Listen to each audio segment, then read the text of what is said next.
And welcome back. Welcome to Open Your Eyes. It is our first segment that we're about to dive into. Very important topic. As a matter of fact, Department of Youth Services mainstreaming consultation. We're looking forward to it. We've got the pros in to tell us exactly what it is. We've got Layne Robinson, who is the head of Social Policy Department of the Commonwealth Secretariat. And we've got no stranger to TV as well, who is Renata Samuels. Good morning, Renata, Communications Officer at the Department of Youth Services. Guys, good morning. It's so nice to see you. And welcome. Thank you. Thank you for having us. Yes. I always have to say that, you know. It's nice to have you guys in, especially on such a lovely morning. And then again, we've got a topic here that is near to us, dear to us, especially with the youth count in our country. Youth mainstreaming consultation. Now let's jump directly into it. Mainstreaming, youth consultation. What are we talking about here when we talk about this? Let's jump on into that. Well, I look at it as the idea of having all government, all policymakers, everyone head on looking at forming our plans, our strategies with and for you to incorporate them to have equitable development in the country. So that's like the layman's terms to say everybody's on board, getting everybody coming together to make the programs that have equal rights for everyone. It probably is looking at also saying it's a whole of government approach to youth development. So another way of saying it is, you know, all of government on the one hand working for the benefit of young people, working with young people, other stakeholders as well, so civil society, the private sector, the media, all thinking and working for youth and involving youth in that process. So that's why we talk about mainstreaming youth into national development. Yeah. Now that's been the end goal of youth development, I think, since people have started to take a vested interest in understanding why we need to focus on our young people. But it's still been so difficult to get people to move beyond just the tokenism of it, to be able to actually have youth involvement, especially at policy level as well. What's your experience in terms of looking at the rest of Commonwealth for perhaps countries who've gotten it right? Yeah, well, the truth is most countries struggle with mainstreaming youth development. It's not unique to the Caribbean or this country. It's most countries who struggle. They go with a siloed approach. So you tend to have a department or a ministry of youth, and that they tend to take on a lot. When actually a lot is also happening across government and in other places. So in the ministries responsible for agriculture, education, health, they do have youth perspectives, youth priorities being challenged in civil society, the churches, the groups. All our work on youth issues. I think the difference is that we are trying to coordinate that much better. So you're trying to say, given the one strategy we have for youth or the policy, can we not work together to make sure it delivers for youth? Coordinating so that you're cutting out where there's duplication or where there's overlap or maybe even, you know, cross purposes. You're streamlining the approach so that the young people benefit most. And there's a benefit here in that, you know, you save money. You know, you do save if you can cut out where you're spending twice on the same thing, and you coordinate better. So there's an interest for the country, for the current, but also for the long term. No, I mean, when I ask for examples, I know that there are some countries, and I think Jamaica does the youth parliament and the shadow youth minister. There are other areas where I know that people have been able to ensure that it's not just about getting or doing a consultation with young people, but ensuring that there's more meaningful participation. My question is, do you think that it is a matter of selling the idea continuously that having young people engaged before they enter into the workforce is really an investment in the work that you're doing today? Yeah, so I think if we're to come to the solution or the end goal which you want, I think there must be three things. The first one is that political will and commitment. And I think to some extent you have that here. There's a strong commitment to youth development, and that is backed up with budget and resources. The second one is the institution. So you're mentioning some there, parliament, structures, but you're talking about those departments, an interministerial group, for example, we see in other countries where different ministries are sitting together, chaired by the PM or a very senior government official who's driving the agenda. And the third one is then looking at, you know, getting it into the legal frameworks as well, and then finally resourcing it properly so that you're measuring what you're doing, so that you're you know, to what extent are we succeeding? Are we making that impact? Are you actually putting, you know, the spending right? Is the spending happening, backing up what you're saying in terms of the political commitment? So if we have those three components really well done, you're really going to have a really good mainstreamed approach to youth development. You know, the success of this definitely comes with the youth actually having to buy into it, wanting to be a part of it. And we've seen vibrancy from the youth department, and that's over a time and time again. But how do we continue to get these young people into, especially when there are changes that will benefit them? There is only so far that we can see. I'm not trying to say, oh, because of autopsy or because this is all we've got.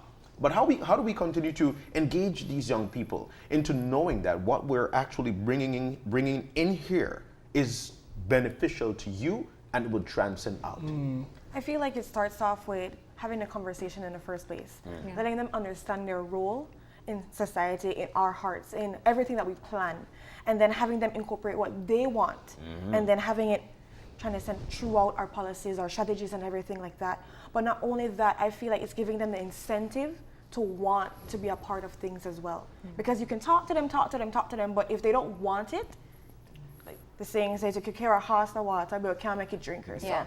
So it's giving them incentive, it's letting them have that will to be a part of things, as well as doing it if they're not a part, and letting them join on board too as well. Because a lot of people need to see action to want to be a part of something. And that's how we're looking at incorporating this youth mainstreaming, having the strategies actually build up and have the youth be a part.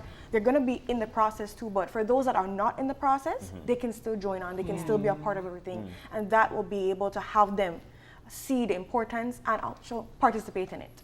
Yeah, you know, you mentioned something, and it was one of the things that was bringing my mind as we started this conversation. One of the challenges and also an opportunity in youth development work is that youth think differently, young people think differently than we do as adults. We've conformed to the system. We understand that there are processes and things take time, and sometimes there's bureaucracy as well. Young people, on the other hand, have an idea and they want to start now. They're ready to get the momentum going. And I know sometimes that's where when technical structures meet youth ideas or youth development work, that there tends to be a bit of a challenge. How does this consultation, or how will this consultation take a realistic look at that aspect? I mean, the concept of youth mainstreaming is transformative. It is supposed to disrupt a lot of what we're doing in the structure. That's the idea. It will cause for a change in mindset.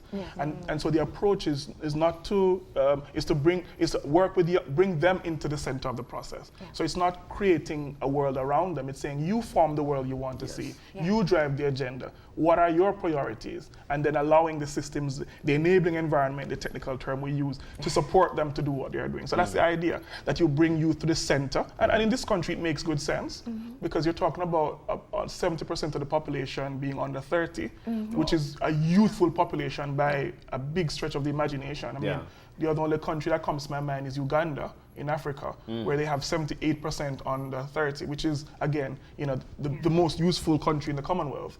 And so really, it makes good sense if you have the young people co-create the Belize of the future. It is, I mean, actually, beyond all of us, they will actually live out, you know, the rest of this, you know, century. So really, it is about giving them the chance to create the kind of world they want to see. And it's better to do it now than when it's too late. You know, that's very alarming, because with 70% being under 30 and 30% with that mental to try and pass that info down, because that's how we learn. That's how we learn. Now, one of the things out of this that strikes me as well, with the 70%, we've got a chance to change this country to how we want it best for ourselves, because we are the masses. Now, from the Department of the Youth Services, are youths out there still with the mental that they're not being heard? And I'm saying this because this is one of the most important part for them to eventually drive this country where they want it at 70%.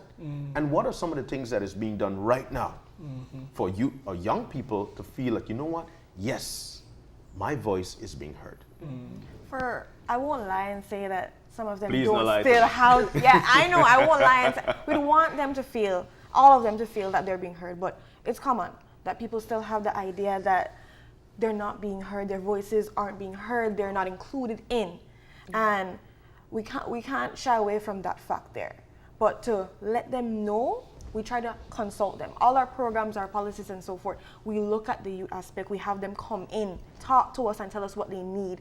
Many times we have them actually come and bring forth ideas, and we help fund those ideas and so forth with the programs and policies that we have. So seeing that, and then other youth looking at what we're doing here, posting it on the FB page so that the image is out there, they're able to understand what is happening, that they can matter, that they do matter, and that's how it really works out with the department. So it's really looking at that, how we can really get them on board, but also let them know that they have this mentality, because we do have that, oh, the government doesn't hear us, everyone's not hearing us, and people aren't doing the things they want in their way. Yeah. And I find that your question about the immediacy. There's this perfect part in this book that he brought. And I love it. I wrote it down. It talks about how government, parents, all of these agencies, everyone, they don't understand that youth need different inputs than what they need. And that's what we falter at right there. That's deep. Understanding that although we're all humans, based on the age range, we need different inputs.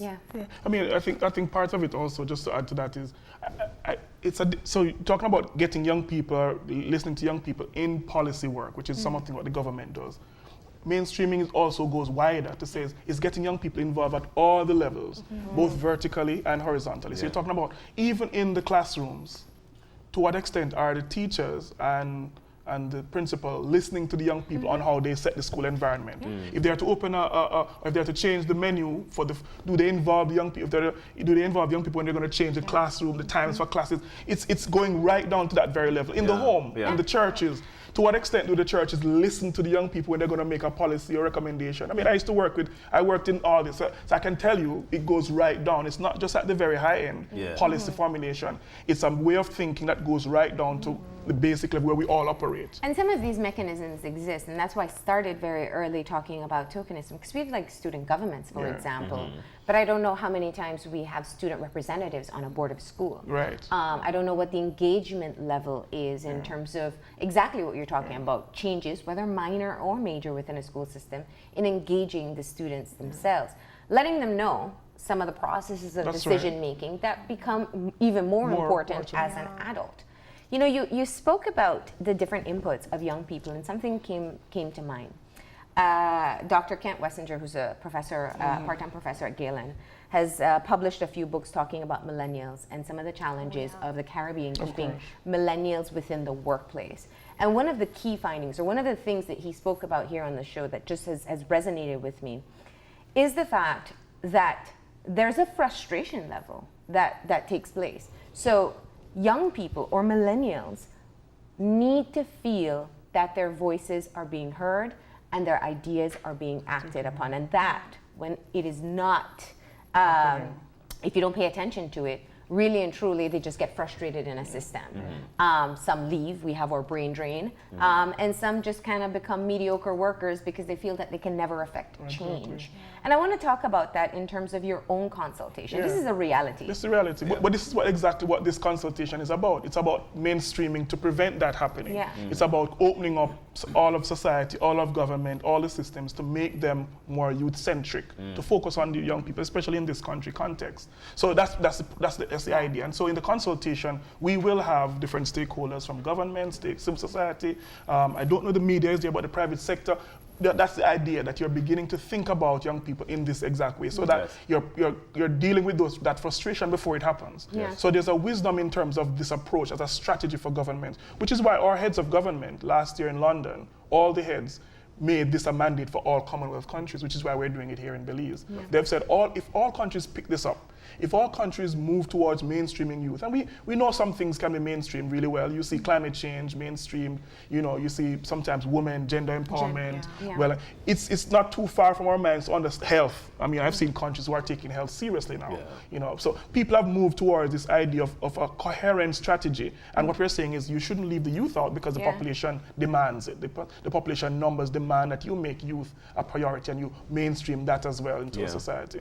Now, Renata, being in Belize, you know that one of the things that happens, and it's very unfortunate because I've seen people like you and many others come out and speak so passionately and from a very informed base on many different issues.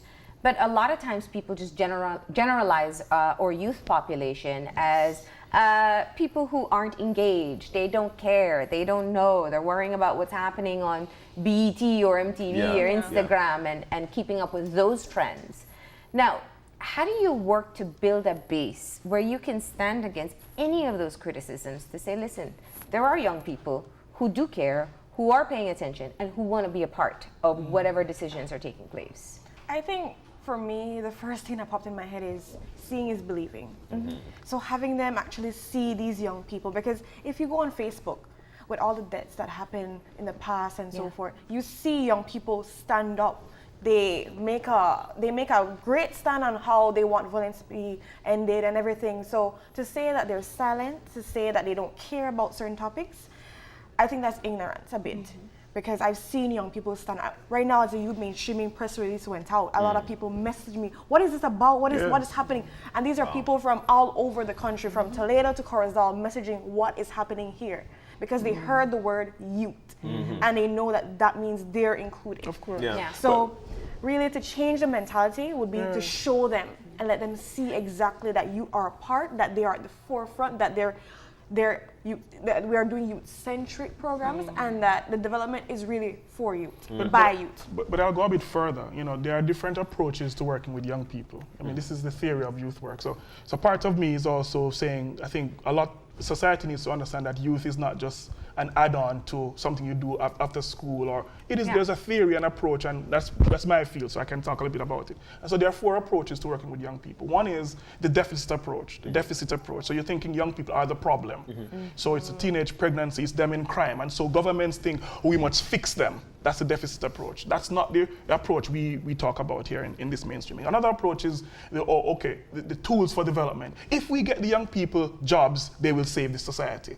So you're only really interested in the economy, but young people are a means to that end. So if we should let's bring them in, because if we get all of them working, if we get their imagination, you're using them as a tool for development. That's another approach. And lots of people buy into that, but that's not the approach, because you're using them for a means to an end. Another approach is, it's welfare. Let's do for them. Let's get them supported. Let's give them scholarships. That's another one. But the one that this approach, this mainstreaming consultation about, is seeing young people as assets to society.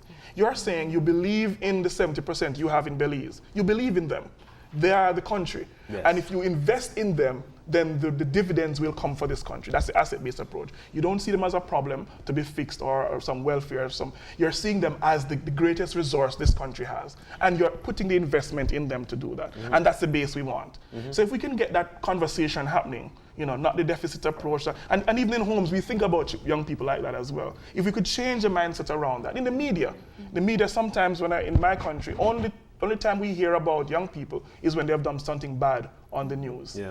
When they have knife crime or gun crime. It's more, disproportionately. The ones who are doing well in school and championing stuff and leading good action, you rarely see that. But as there's an issue with young people, that's the first thing that is highlighted. And so that mindset change is the deficit approach. You need to shift that to we want to talk about the assets. We've seen that across many countries. So that's what this consultation is about, beginning that conversation to change those mindsets, which is the base. What about the continuum? Because the youth work has this, it's the population itself is growing. Yes. And I don't mean the percentage in our population, I mean that they are literally getting older. Yes. So Renata, depending on her goals in a couple of years, will have a shift in her priorities, whether it's starting a family, a career, whatever it is. Course. So how do you ensure that while you're working with this captive audience at this time, that the little ones are still coming up and can continue to carry the torch? I think that's why the policy that the department has is so fantastic, because it adopts a life cycle approach.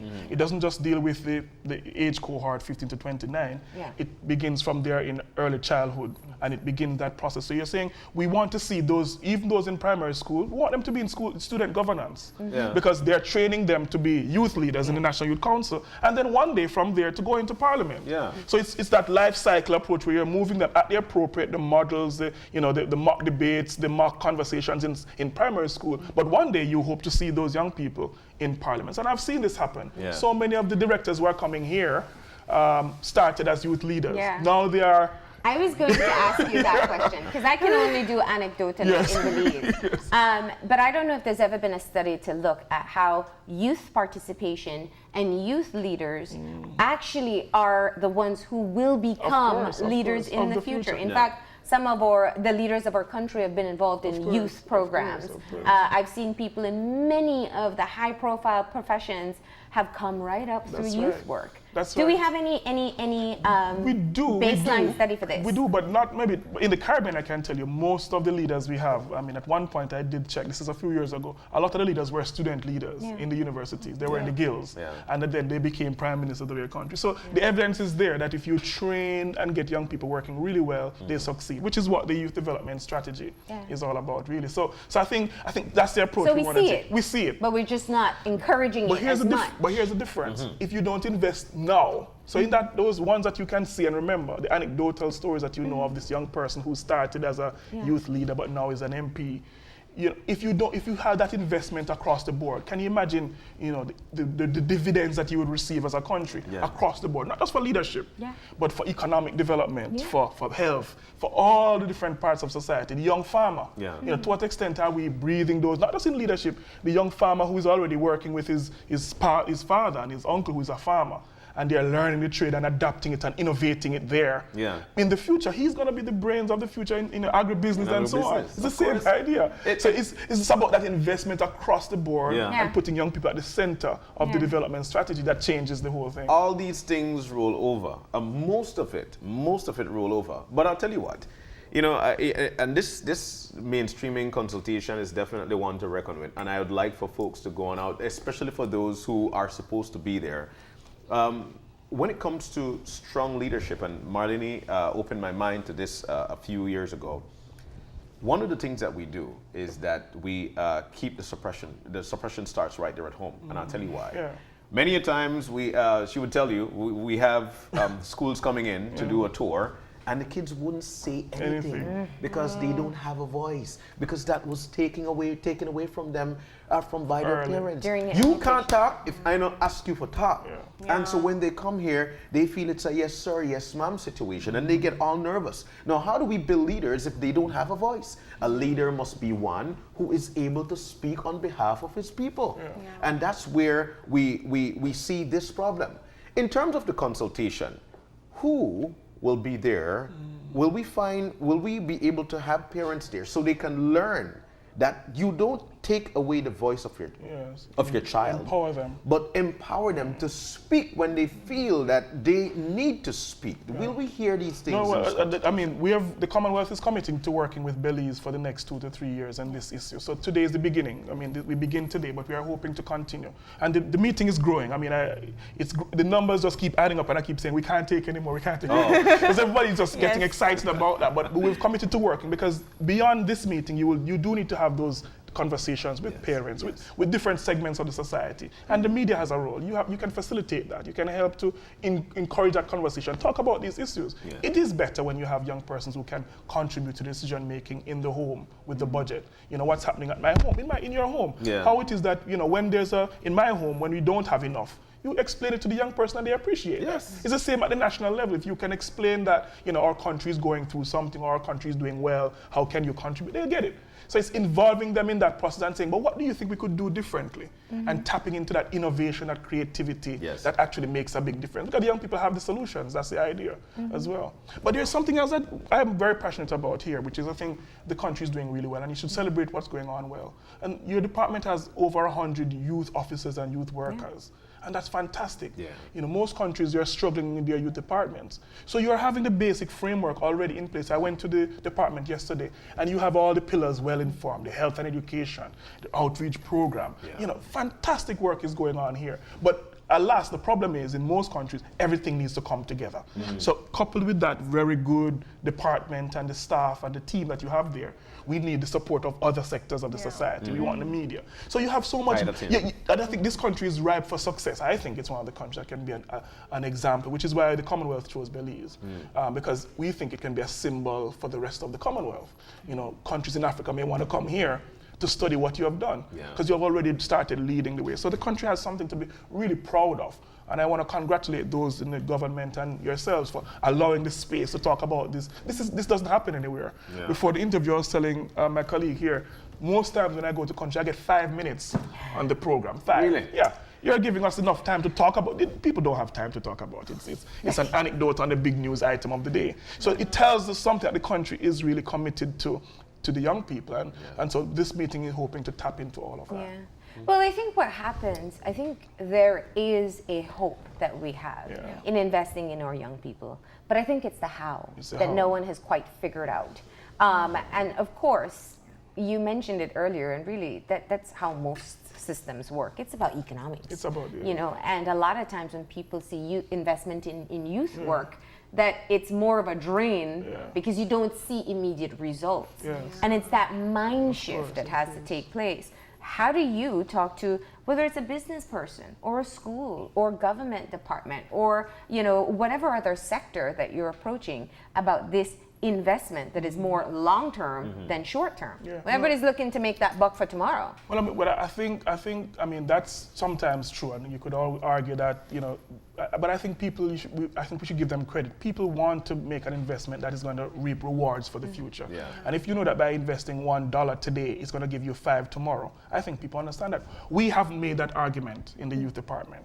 We haven't said for every dollar you spend on a youth program, it will give you 5 tomorrow. We need to make that evidence-based. But we have started. Of course. That's part of this conversation. So the data, and I want to introduce you to what we call the Youth Development Index. It's a resource that measures what youth does for the society. So what it does is it ranks, in this study we did 198 countries in the world and see where youth fall. And Belize is about 100. So it's about 100. halfway through there. It's halfway, which is really very good. It's probably 4th in the Caribbean, doing well on youth. But what we're trying to do is to make the evidence available for, okay, so we've spent money on health. What is the benefit for youth? We've spent money on education. What is the benefit for so that's the approach we are taking, that if you make the case with evidence. In the youth sector, we've kind of treated it as, you know, anecdotal stories, and that's all we have. But you're asking about the research. We need to invest in the research, which is where your universities come on board. What are they doing as the academic community? Yeah. With 70% of the population being youth, should the universities have a youth program, or youth degree programs, certificate programs on youth? This is the biggest population you have. What are they doing? There is one at UE. There is one, here. which is what we invested in as well. So this is Commonwealth invested in that program. So we want all universities, you know, to take on courses like that, because this is the biggest challenge you have in your country. This is the biggest investment you can make in your country. Yes. Now, Yes. just out of interest, what's number one in the Caribbean?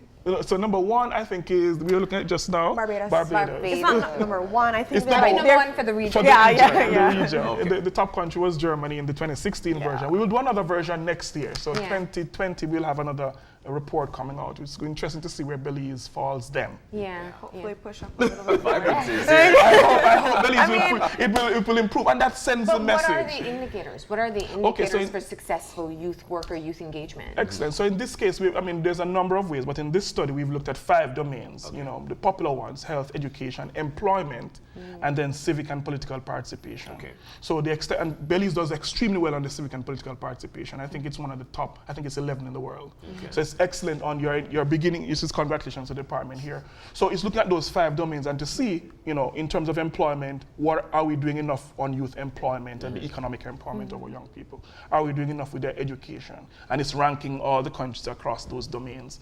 And there are about 17 indicators, but those are the main ones. That's what it means. Okay. What is one investment, whether it's a time, human resource, or even minimal financial resource, that people can start making today that would change the level of youth participation that we're seeing and equipping them for the future? I mean, that's a very good question, and I thought about that this morning. If you could do one thing in this country, and I'm going to start it at the government level. I mean, one of the things that I've been telling countries as I go from country and regions, I've been saying to them, I'll give you an answer that will not cost you a lot of money. It is to invest in the training of the people you have working with youth.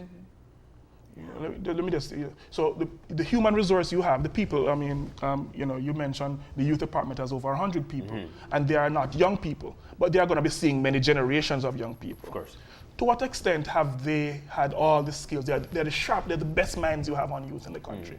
They're the experts. to what extent can you say that they're experts in youth development? So I've been telling countries that if you invest in the people who are working with young people, it actually makes a big difference in over time, because they will, you don't have to then worry about what am I going to do with economic empowerment, because those people have strategies, they know the theories of how to tap into that enterprise development. So as I go to countries, this is one of the big problems I find, that some departments have over 500 officers, not one of them have any expertise in youth development. But they are trained in math and English language. This is interesting, because and I think this is not just Belize, this is perhaps in other countries as well, that we are self-taught in different professions. And while people are passionate about what they do, people who work in youth development work, many that I've interacted with are passionate about what the heart is there. It is. Why is it important for the skill sets to be there? So for those who are passionate, what we're saying is let's certify, let's recognize and certify that competence and that skill. So we're saying for those who have been doing it for many years, and there are many people in the volunteer sector that do that, we wanted to stop that and say, this is the wonderful skill you have. You know how to reach a young person who's at the edge of their despair. Let's bring that out, because you have the experience. It's not to say you don't have it. It's to say where you have it, recognize it and say this is a skill. So we've identified in the Caribbean about 70 competencies that you need to have in youth development. It's how do you run a youth club? People know how to do that effectively. So we tap into that. Some may not know, so you can teach it as well. But those who know, let's bring it in. Let's assess that skill and let's seize it. There are people who know how to get business growing from young people. That's a skill. Let's see, that's a competency. For those who are working in communication, they know how to do it. What we're saying is let's recognize that and value it. I think many of we're losing so many youth workers because people don't value what they're doing. So they go off into, I don't know about here, but almost every country that I go, my best youth workers, they go off and take the same skill set and they go into the private sector because it works wonders there. Because you can change, you can help a young person to move from A to Z, and that's powerful. It happens. It happens here. It happens here too. Let me just ask, because what I hear from you is to validate skills, but then if I use an example, so once upon a time, and we still see it today, where mental health wasn't as much as a priority. It's growing now, not where it should be. But we used to take any nice person, any nice teacher, any good community worker, and have them offer counseling services. And what people know now is that while the heart is there, there can be more damage being done than good.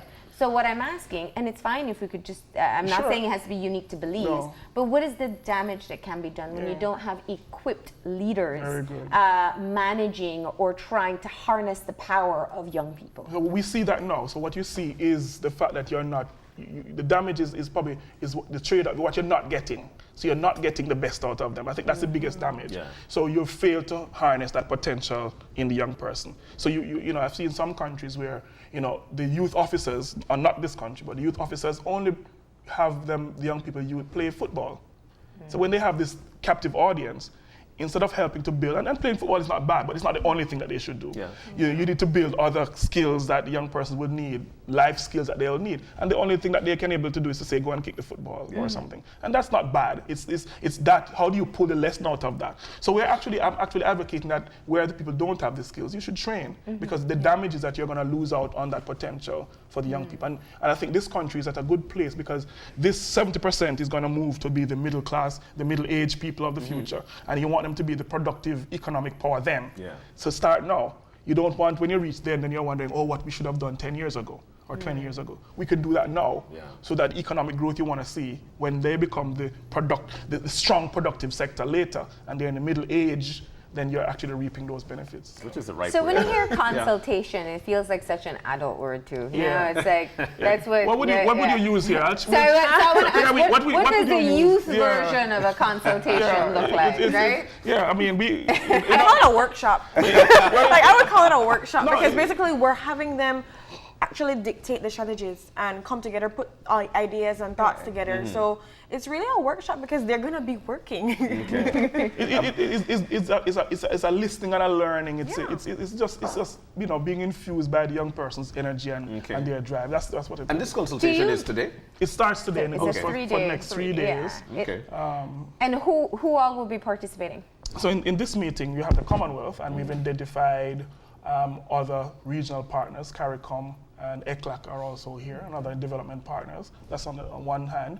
And then nationally, we have the Department of Youth, and we could speak a lot about we think we have about probably 50 or so of the staff in the youth department coming in, because it's all about Belize as well. Yeah. And then we have, interestingly now, other countries coming in. So we have Turks and Caicos, you have Dominica, you have Guyana. Wow. We have youth directors from those, because as I was saying, Belize will be an example. We want Belize to be a Caribbean example for youth mainstreaming that the others could then come and study over the years and then grow their own country context. That's how the Commonwealth works. And then of course you have young people who are at the heart of this, and other ministries and land departments, the finance ministry, for example.